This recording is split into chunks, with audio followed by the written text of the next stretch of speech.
So what you can also do inside of Lightroom is create user presets. Let's say, for example, I can go ahead and change around the temperature, and let me just go ahead and change around the highlights, vibrance right here, and I got a certain effect to this picture, as you can see.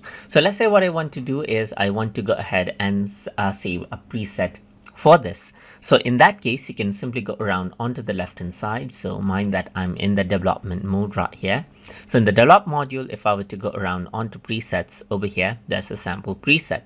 Let me just click on plus right here, and you can see that create preset is an option, and then I can choose the settings right here. So let's say, for example, I want to include transform and everything else I've done in this image. So over here, I can give the name to the preset. Let's say, for example, warm tone right here, just like this.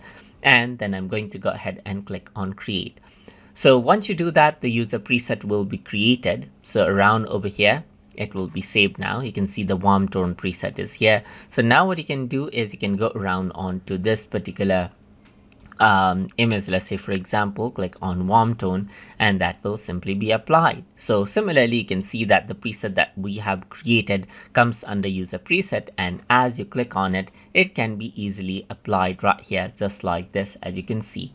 And that is how you can go ahead and create user preset inside of Adobe Lightroom Classic.